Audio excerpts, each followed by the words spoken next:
WBISLP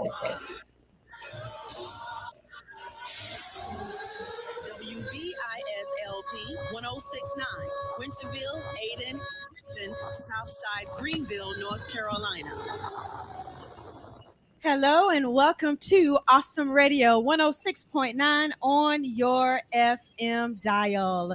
We are excited, so excited to have with us a very special show. It's called The Black History of Winterville, a special show with Winterville natives. We are streaming live from our Facebook account right now, from all of our Awesome Radio platforms, YouTube, Facebook, from our website at wbisawesomeradio.org, and of course, on your radio dial at 106.9. We welcome you. Now, during the course of this show, it's a 1-hour show, 50-minute talk time total. And so during the course, if you out there, our listening audience, want to call in to comment on this show, The Black History of Winterville, 252-756-2008. You will hear this number throughout the whole show. 252-756-2008. This is a live, very special show. Sorry about that. This is a live, very special show. All right. My name is Akila. We have a panel of wonderful guests out there. And in the studio with me is Dr. Glenn Johnson. He is a historian, especially for the town of Winterville. Town or city? Town.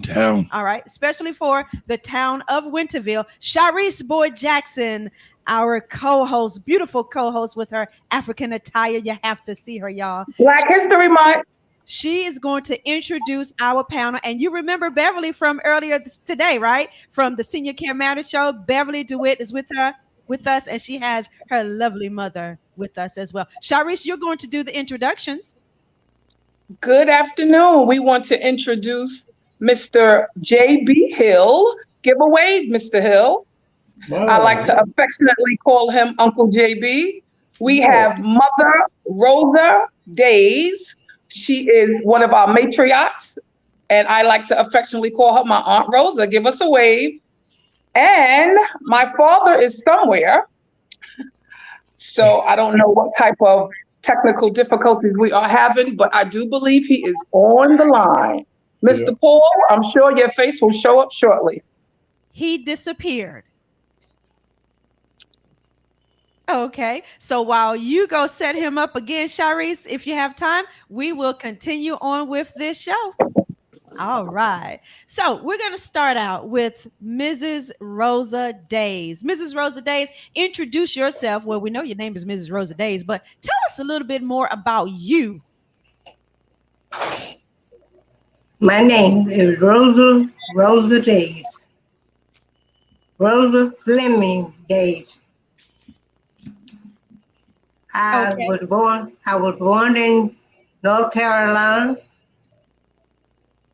in 1942.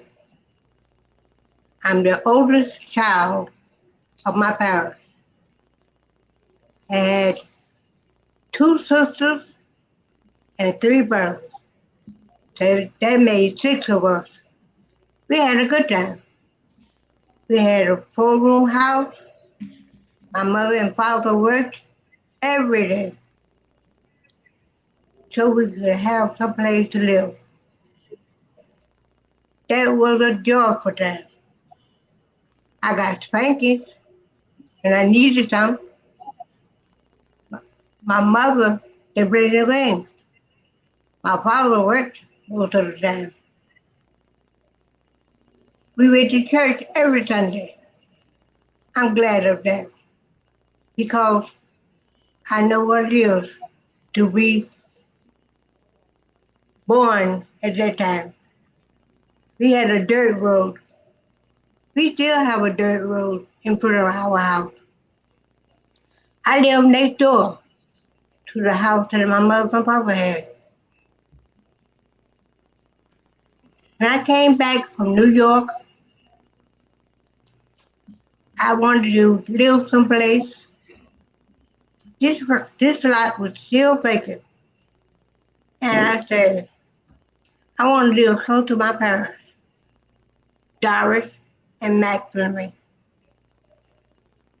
my husband and I, we decided to build a home here.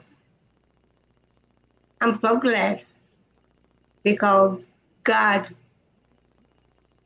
He tells me everything. And I'm so glad that I have a brother passed away, but my other two brothers, I had a sister passed away. I have another sister. They're very close. I can remember when we were little children, and we did everything together. My mother saw that we went to church. It was a good time. I thank God that we had a family like this. It can't, not one day passed that we didn't have to say our prayers to the good Lord. I thank Him for that because if it was for that, we wouldn't have been here. I thank you. Amen. Thank you so much, Miss Rosa. Thank you so much. Mr. J.B. Hill, tell us who you are and tell us a little bit about your history. My name is J.B. Hill. I was born in Ayden, North Carolina, 1935, and we moved around about Winterville. And 1940, we moved in the city limits of Winterville, where there was dirt road and mule and carts, and that's the only transportation you had, and your feet was the transportation. And so we moved into Winterville, and there was no fire department, one policeman, and on during the weeknights, the lights went out at 10 o'clock. So when it was dark, you couldn't see nothing but lightning bugs and lanterns. And on Saturday night, they'll allow you one more hour. And so much for that. So, and I joined church when I was 14 years old at Good Hope Free Will Baptist Church under Reverend Sam Henry. And I started singing in choirs when I started singing in choirs. And now I still sing in choirs. I sung in the male choirs, and now I am ordained deacon of the church for a few years back. And I was raised up with a marvelous family, Mr. and Mrs. Rosa Daise. And but everybody don't know that I'm here. They think I'm a pagan, but that's the way the story goes. So I'm up to now, and I'm married to a young lady, Miss Isoline Cowell, and I was drafted in service in 1957. And so I came out and I started working, and we ended up with two little girls, one named Paulette and one named Jeanette. And later on, here come another little JB named John Bernard Hill. And so we got a lovely family, and I thank God for them, and I pray that we all can keep on staying in our family. So that's it. All right. Thank you, Mr. J.B. Hill, or shall I say Uncle J.B. Hill. So, Mr. Paul J. Boyd, while we still have you, tell us about you.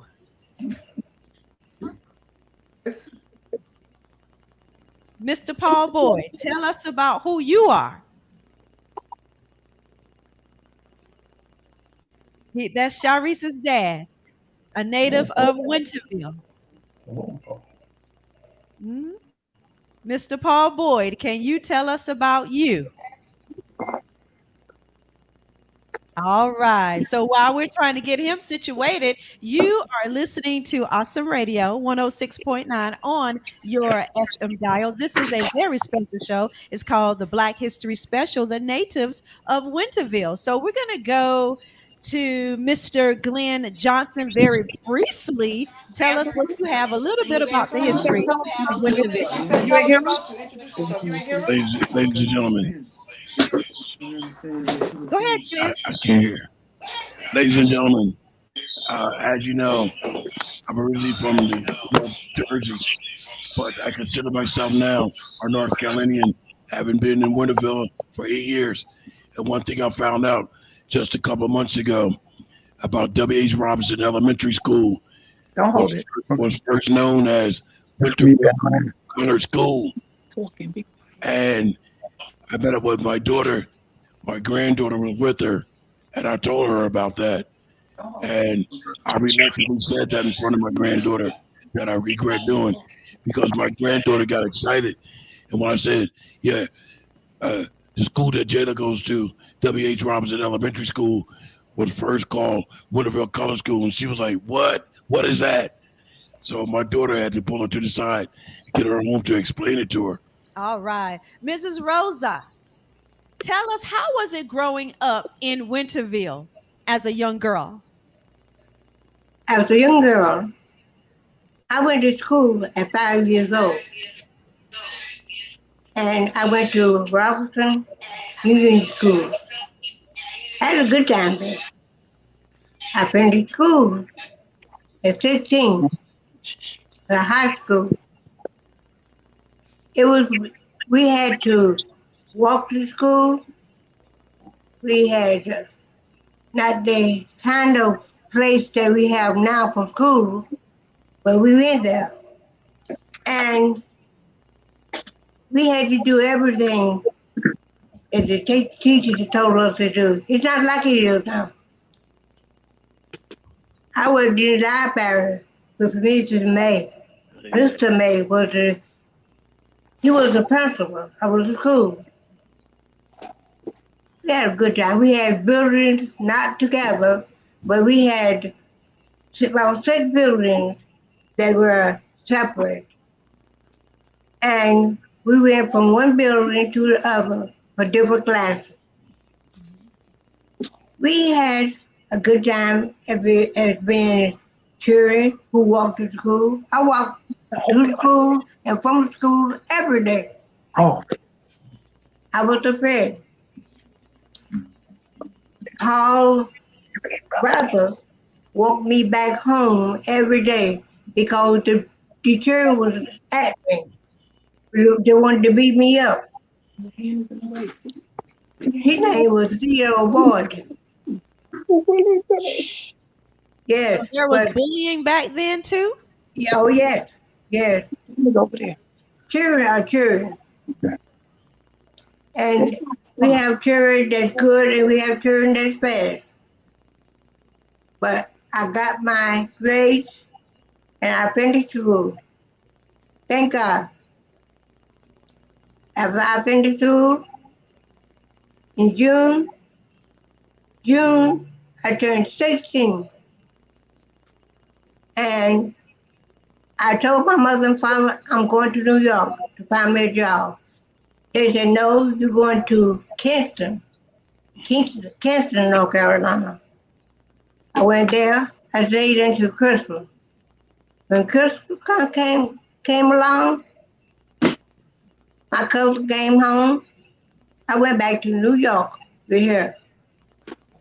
That's where I had home. I didn't know anything, but I had to learn very fast because I was only 15 years old. I didn't know what taking out Social Security. I didn't know none of them things. I didn't even know about the bank.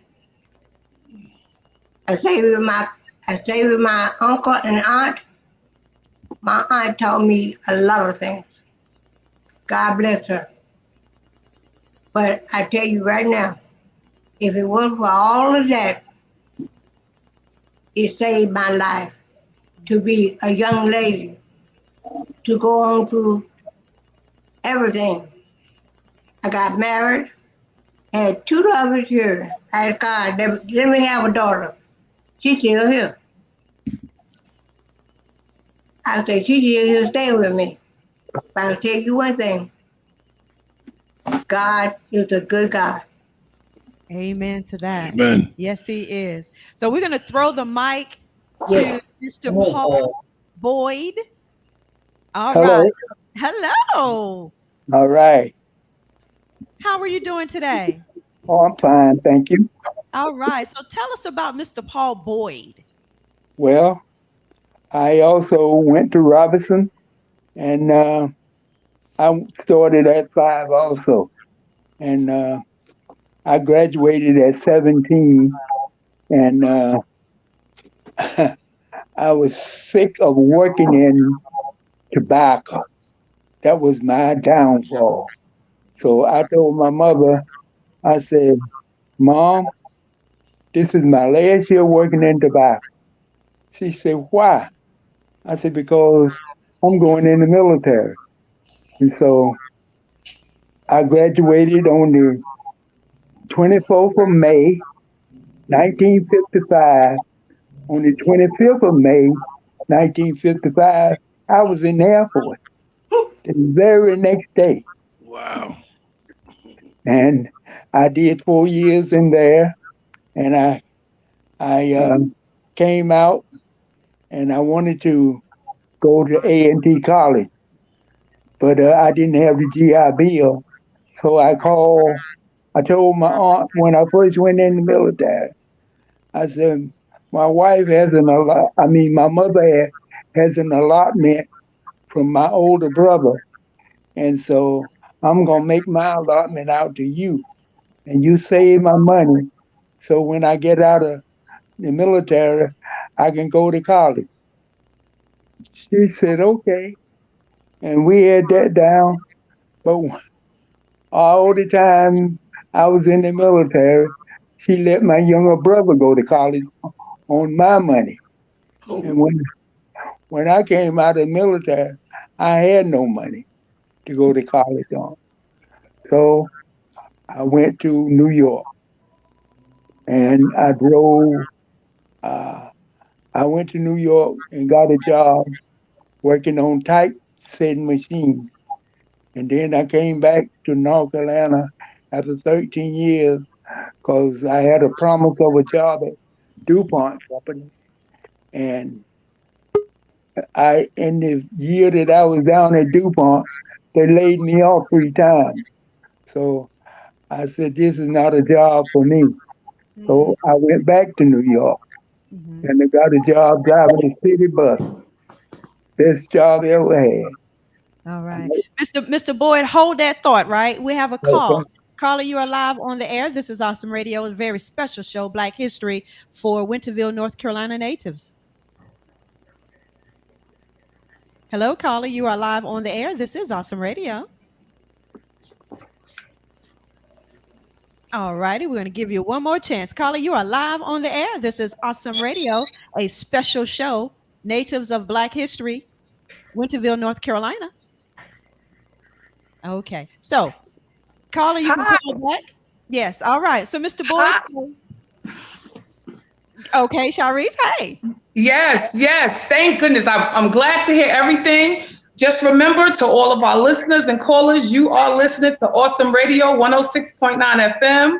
You can get us on the internet. You can get us on Facebook. And I wanted to move into some history with the town of Winterville by asking these lovely people a few questions. Akila, is that okay? That is perfectly fine because this is Black History of Winterville, North Carolina. Yes. And just before I ask, you guys get ready. I got some questions coming your way. But just before I do, my question was, I was pondering, how did the town of Winterville come about? And just to give a brief history, I understand it was around 1880 where a gentleman by the name of Amos Graves Cox bought his barefoot bride to a log cabin that was not too far from here. And if you guys can remember, Amos Graves Cox is what we now know as A.G. Cox School. So I wanted to kind of brief you on that a little bit, and I want to trolley on down to Mr. Godfrey Mills. Godfrey Mills. Back in 1887, he bought 75 acres from Mr. Cox. So that's just a little history. I want to do a little bit more, but I'm going to pause for the cause, and I'm going to get some Q&A questions to these veterans here, these men and women of valor. So I want to start off. We have 30 minutes to go. Yes, I want to start off with you, Mr. J.B. Hill. It is my understanding that you were blessed to be an 18-wheeler driver, truck driver. Back in those days, was it common for a Black man to have that type of a job, sir? Yes. Well, when I was growing up a young man, I used to see the trucks come along the road and not always want to drive a truck. So I went working with a grocery company called Almond Wholesale Company on Dixon Avenue in Greenville. And they started me driving a pickup truck. And then it went to a box truck. And then it went to a larger truck. Then it went to a semi. And then I went to 18-wheelers, and I drove 18-wheelers with that company. I worked with them for almost 32 years, driving truck cross. And I always want to challenge the mountain. I've never been schooled to drive nothing. You never went to school to drive anything, right, Uncle JB? You never went to school. I never went to school. Long then, you didn't have CDL. You drove off chauffeur license. That's what I wanted to know. I wanted to know. Chauffeur license was $2. And I drove for them for years and years and years and years, thousands of miles. So it started sending me a little bit further away from home, a little bit further away from home, a little bit further away from home. And I ended up running the mountains in Tennessee and running all up north and everywhere. And so I worked for them about 32 years, and they sold out to a company called Rich Food. So let me stop you, Uncle JB. Let me stop you.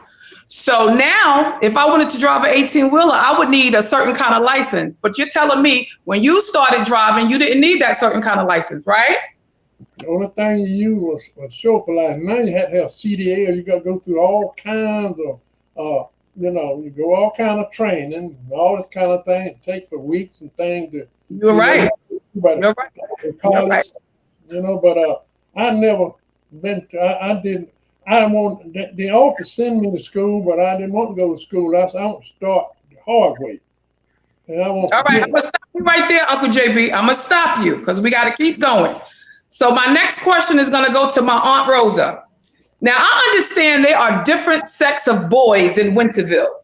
There are so many different sets of boys. So, Mother Rosa Daise, my question to you is, how many sets of boys are there, different sets of boys, and how did the sets of boys come together? Can you answer that for us, Mother Rosa? Well, we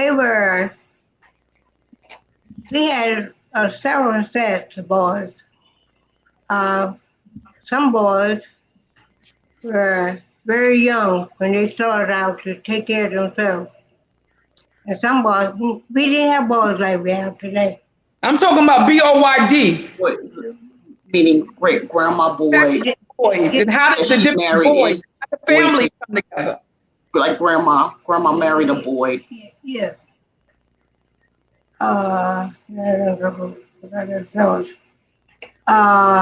We had boys all over the place, but we didn't have boys like we have today.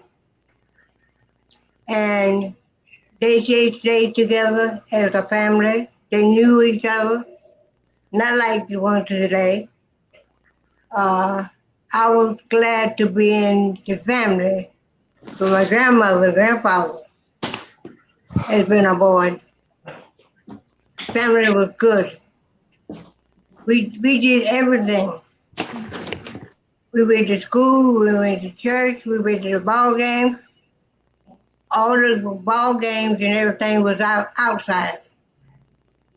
We didn't have any place on the inside to say I'm going to a ball game. We went to the fair, which we don't have now. We just had a good time. But I think she was trying to ask. So Grandma Louise was a boy, but she also married a boy. Yes. And that we know that there are so many different sets of boys, because Boyd is a popular name in North Carolina. Mhm. But some of them aren't our family, just because their last name is Boyd's. But my grandmother married, my great grandmother married a Boyd, and her name remained a Boyd, which is unique. All right. So you're listening to Awesome Radio 106.9 on your FM dial. Join us on all social media platforms, also from our website at wbisawesomeradio.org. Today is a very special show talking about the Black history of Winterville, North Carolina. We have with us, gracing our panel, Mrs. Rosa. I was about to say Boyd, Mrs. Rosa Daise, Mr. J.B. Hill, Uncle J.B. Hill, and Mr. Paul Hill. No, Mr. Paul Boyd joining us as well. So Sharice is going to come back, but I'm going to ask a question that she wanted to ask. When you think about the town of Winterville, first thing that comes to mind is dirt roads. Mhm. And as recalling one store in town that seemed to take care of all the neighbors' grocery needs, it was called Clover Farms. Who can tell us about Clover Farms? If you can get a word in. Hello? Farms. Hello, Mr. Paul Boyd. Tell us about Clover Farm. Okay, Clover Farm was, the original owner was Fred Worthington. And he had a lot of farmland, but he also had a grocery store in Winterville, and he named it Clover Farm. And his sons, he had two sons. Well, he had more than two sons, but two of them worked in the store. That was Will Worthington and John Worthington. And their family, both of those fellows worked in the store. And that's where we did most of our grocery shopping, from Will Worthington's and John Worthington's store. But their father was Fred Worthington, and he owned the whole surrounding there. That's a good answer, Daddy. Good for you. Dr. Glenn, I know you itching to talk, but hold on, check this out. They speak about this store, Clover Farm. Now, Beverly, Akila, and our day, when we step out, we could go to Walmart, Publix, right? We go to Food Lion. But Uncle JB, Aunt Rosa, and Mr. Paul Boyd, my father, y'all only had one store. And was it called Clover Farm? Yes. We just called it Will Worthington. Oh, Will Worthington. All right, Dr. Yeah. Glenn. What you got, Dr. All right. I just want to pose this question to Miss Rosa and Mr. Boyd, because Miss Rosa and Mr. Boyd mentioned Robinson Union. And so my question is, when it was Robinson Union you attended, what did it just change to Robinson Union from Winterville College School? I know you remember that. It went from helped them. It went from Robinson. Wasn't it called the Black School first, Dr. Glenn? It was called, Winterville Color School. yeah, Winterville That's College right, School. Daddy. Yeah. And Mr. Paul got it. the reason it's called Robinson is because of Professor Robinson. He was a school teacher out in the country, and so when they wanted to name Robinson, that's what it called from Winterville School, Winterville Color School. They named it to Robinson, and I used to work for him and his wife. I used to help them they were elderly, and I used to help them cut their firewood, clean up around their house, clean their flower garden and stuff like that. Whatever they needed, I was their man.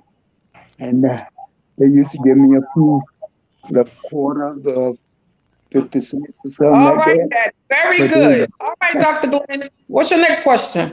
Okay. Also, along with that, several students opposed the name, of course, obviously, because a lot of the students says, well, we don't like the name. And then they was going to say something about Winterville Black School or something like that. They opposed that also because they said, well, we're all just brown. And it had a lot to do with their color. And there was one teacher that came to the aid of the students and supported the students. So I wanted to know if Mr. Boyd or Ms. Rosa remember that teacher. Was it Mr. May? Sounds familiar, yes. Mrs. May. Yeah, Mrs. May, yeah. Mrs. May, I think that's who it was. Exactly. Wow. Her name was Beatrice Carr May. And her parents also lived in the area before she grew up and married Mr. May, who was J.W. May, John Walter. But that's about all I know about the family. We have someone who is watching on our social media from California, Louise Jenkins. Do you recognize that name? Jenkins? Yes. Say the full name again. Louise Jenkins. It's on the screen. Louise Jenkins. That's my wife's cousin. Yeah. Yeah. Yeah, she writes, this is Louise Jenkins from California. Listening, Mr. Boyd is my family. I love you, my niece Sharice. So beautiful. I love it. Honoring our living Blacks. Awesome job. Yes. She used to live in Baltimore, and then she went to California. But Yes, Dad. Yes, she did, Dad. Yes, she did. Miss Rosa Daise, we have a question for you, my dear. And Beverly and I are witnesses to this. We look at the town of Winterville now, and hopefully we'll get some more present time. But I remember when they were dirt roads on just about every street. What is the difference between then and now? What is going on with the dirt roads as opposed to now? Mother Rosa? There are still dirt roads. We don't have many roads that's paved. I live on a dirt road today. Mama doesn't live on a dirt road. I live on a dirt road. Lived on a dirt road. Yeah. Look, Beverly, that used to be a dirt road, right, cousin Beverly? Be a dirt road. It's still a dirt road. No, ma'am. I hear you. I ain't gonna argue. You look, you don't argue with she's talking about all the construction that's going on. Yeah. All the construction. I still live on a dirt road. I think she's talking about all the construction. My Chapman She's talking about all the construction that's going on in this road. People tore this road I don't know how many times. Yeah. If I can do so, I would just like to honor Mr. J.B. Hill. And thank him for his knowledge, because I possess a current Class A CDL. I did not have any knowledge prior to what you just said about the chauffeur's license. So, I didn't either. I thank you for that knowledge. All right. Okay, Sharice? Yes. All right, continue on. Ready? Yes, I have some more. So I wanted to go back to the school, that famous W.H. Robinson school that was also called Robin Union. Currently, W.H. Robinson goes from first grade or even probably kindergarten to about third grade. However, back in your day, Aunt Rosa, Mr. Paul, and J.B., who married into our family, if I'm not mistaken, that was one school that took everybody. Is that right, Mr. Paul? That's correct. Everybody went to that one school. That's the only school in Winterville that we had. was it was first called Winterville Color School, and then they named it W.H. Robinson. Was it ever called Union or Robinson Union? Well, Robinson Union, yeah, after Robinson High School, it was the Robinson Union School because of the fact that they had all grades into that school. All grades came together and went to that school from kindergarten all the way up through high school. So they call Isn't that it something? Robinson Union. Wow. So Yes. Akila, you see our history? One school in one town where everybody went to the same school. Remember that, Aunt Rosa? Yeah. Yeah. When you say everybody, do you mean Caucasian and African American? Good question. Was it segregated? Uncle JB, Daddy, or Aunt Rosa? Was it segregated? Yes. Yeah. Yes. So all the blacks went to one school, you're saying? And all the whites. And all the whites went to one school. Yeah. So where did the white people go, Uncle JB? I can see Uncle JB trying to say something. Well, all the white went up. They went up to A.G. Cox School, but the one reason they call it Robinson Union School because at a certain time, Robinson was taken in school from the county. You take from English Chapel, there's a school at English Chapel, the one out there at Nickel School, had a Crossroad, Corey, all those schools consolidate into Winterville, and then they call it the Union School. See? And speaking of that consolidation, I think you said Hatters Crossroad. Mr. Yeah. Paul, that's how you met your wife, ain't it? That's correct. You used to live there. You went to that school. Yeah. Yes. I just want to say one more thing about the school. Also, there was one school for the blacks, which was the name, and they also had one teacher. The school would receive hand-me-downs from all of the white schools. They would never purchase anything new for Winterville College School or Robinson Union. They would get all hand-me-downs from all the white schools. You said a mouthful. All hand-me-down. Also, the church I currently attend, Mount Shiloh Baptist Church in Winterville, that was donated. The land was donated by A.G. Cox. The school originally was across the street from Winterville College School or W.H. Robinson Elementary School. It's still on Boyd Street, where it's currently at today. But that land, it was donated by Mr. A.G. Cox for the sum of $1. Wow. And Dr. Glenn, you said something about Boyd Street. And being that you brought Boyd Street up, now, Daddy, I need you to do this in a New York minute. Give us the history on how Boyd Street became Boyd Street. You got 1 minute. Go. My Uncle Pedro was the first one to build a house on Boyd Street. That's the way they named the school. Named the street after him. Wonderful. I'm going to get back to Boyd Street. But that, Akila, you got something? Yes, I have a question real quickly. So out of all three of our panelists here, Mr. Boyd, Mrs. Rosa, and Mr. JB, who's the oldest? Oh, that's a good one. I have a question. That's a good one. Who's the oldest? I am the oldest. Okay, so can you remember, was there slavery in Winterville back in those days? I can't remember too much about the slavery, but the only thing I know that we did, we acted as slaves though, because we worked in the cotton fields and the tobacco fields. Just like that's what I want to hear. Yeah, we worked out there, picked cotton, we prime backer, cause I was prime backer for years. And I got to the place when I said, I think it was 1951, I said that I was not going to prime no more tobacco.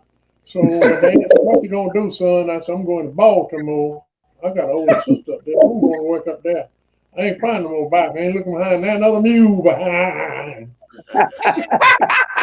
Well, I'm glad you shared that, Uncle JB, because I wanted to talk about how the young people work ethics are compared to when you guys were growing up and even when we were growing up. But before we go there, I heard Mr. Paul speak about the first house that was built on Boyd Street was by his Uncle Pedro, and that's how the street became Boyd Street. But I also want to include that house is owned by Mother Rosa Daise right now. Oh, and wow. she's on the line with us. So the legacy continues and the legacy lives on. Hallelujah. And when my father has to conduct business and they ask him his street address and he says Boyd Street, he gets a whole lot of feedback with that response.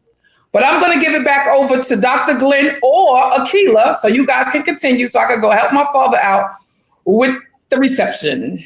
Now, who is the father of Paulette Eggleston? Because she wrote, "Great job to my family. Love you, Daddy." Paulette Eggleston. Okay, anybody gonna claim her as daughter? Okay, because she said, "Love you, Daddy." Okay, Paulette Eggleston. She's somebody's daughter on this panel. She ain't my daughter. So she's somebody's daughter on this panel. I'm the only daughter of Rosa Daise. So she said, "Love and she you, said daddy, so. Okay. All right. Nobody gonna claim her as their daughter. Okay. Go ahead, Dr. Johnson. The other thing I want to mention, in addition to what Sharice just said about Boyd Street, I was anticipating or hoping that Mother Robinson or the Honorable Mother Robinson, Winterville Town Council member, would call in because she has a lot of information on some of the street names in Winterville, named after the majority of African Americans. So there's a host of streets located in Winterville that's named after African Americans. Okay, so we do have clarification. Paulette Eggerton said that JB, you are her father. Okay. I know what's happening. Anytime you touch it. Come in. Hello, Barely this touch is Awesome Radio. You are live on the air. We're doing a special show, the Black History of Winterville. Hello, caller. One on top and one in the bottom, like you got it now. Hello, this is Veronica Robertson, Councilwoman, Town of Winterville. Yes. And Hi. of course, I've been a lifelong resident of Winterville. And I'm very proud that we were talking about streets a few minutes ago. We have nearly every street that has been part of North Winterville has a name related to a Black family. And I'm extremely proud of that. I'm extremely proud of the repairs on Boyd Street. Took 10 years to get it, but we got it. Congratulations to the town of Winterville. Thank you so much for that, Miss Veronica Robertson. Mm-hmm. All right. Anything else that you would like to add to the history of Winterville? Nope. Okay, she hung up. All righty then. All right, so you're listening to Awesome Radio 106.9 on your FM dial. We're talking about the Black History Special, the Black History of Winterville NC. And so, Mr. JB, again, Paulette Eggleston, I guess I'm pronouncing her last name correctly. She said you are her father. She says she's one of the twins, and she was named after Paul. That's correct. Okay. Yep. So Mr. JB, do you recognize your daughter now? Her name Paulette Eggleston. It's Eggleston. Yeah, Paulette Eggleston. Uncle JB, Paulette is on the line giving you a shout out. I hope she give me a shout. She probably see it. She probably looking at me right now, but I am proud of my baby. Both of her, Paulette and Jeanette, both of them. I'm proud of those girls. And my little young JB Hill, and he was just ordained as a deacon a few weeks ago. So he's deacon number 2 in the family. So I'm proud of him too.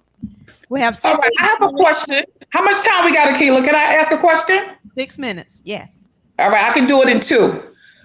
Mother Rosa Daise, can you give me your most fondest memory growing up, playing around with your cousins and your relatives? I had a good time with my cousins. And they weren't bad. but they were always in trouble, in trouble, doing something. And I remember once we were all playing together, and my aunt told me, if you don't stop, I'm gonna beat you, I'm gonna beat your, they used to call it butt. You can't beat me. She said, yes, I can. I said, if you beat me, I'm going to jump in the well at the end of the line. She chose to beat me. I went down to the well as if I was going to jump in the well. And she had Paul and probably Theo or either chick to come down there to get me before I jumped in the well. But I was just messing with her. I wasn't going to jump in the well. I'm glad you ain't jumping the well, Aunt Rosa. You one of my favorite relatives. Yes. All right, Akila, back to you. Dr. Johnson? I did have something to help. Well, you know, when you do something, always to no avail, the computer would start to malfunction. Well, to get some commentary to this show today, I went to research some of the famous individuals that was from North Carolina, or if they were particularly from this general area in Pitt County. And then my computer started freezing up. So I had a couple of names of individuals that were from Greenville, Kinston. I believe there was one from Winterville. And then my computer started acting up. Okay, so you're going to give us what now? Some more history about Winterville? Oh, yeah, but I don't have all the information. Oh, okay. I have some history about Winterville. Okay, go ahead. Back in 1906, the Bank of Winterville was the first bank that was organized. Right. And they opened up the bank with, guess how much? Beverly, guess how much they opened up with? $1,000. Close.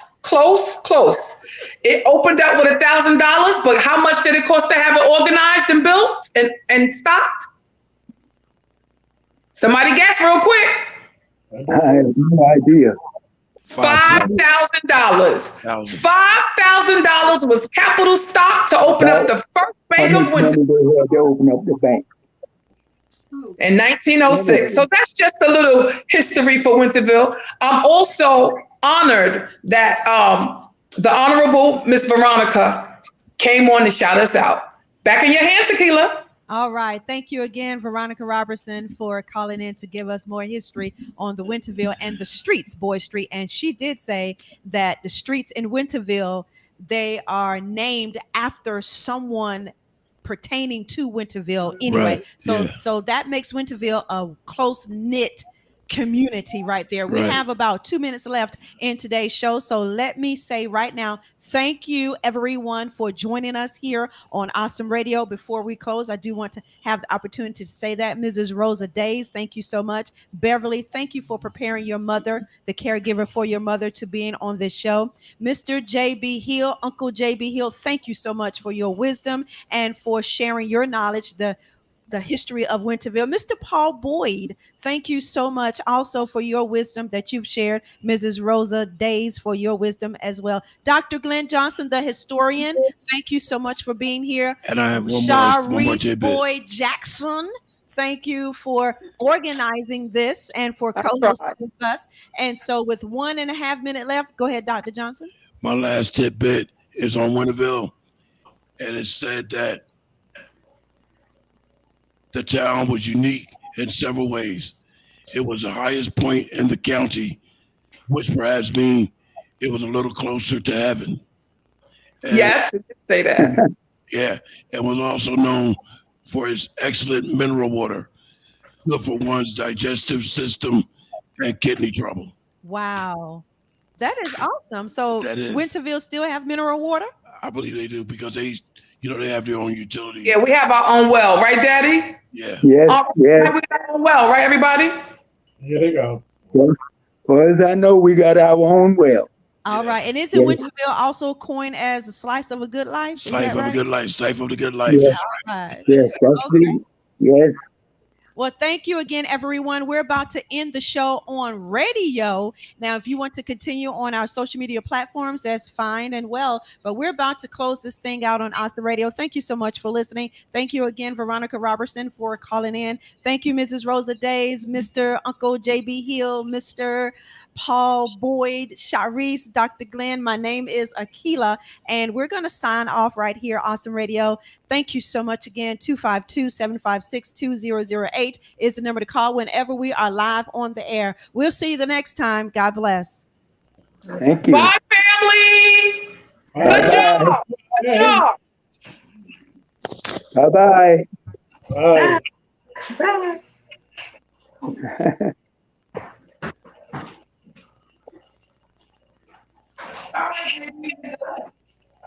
They're all over, baby.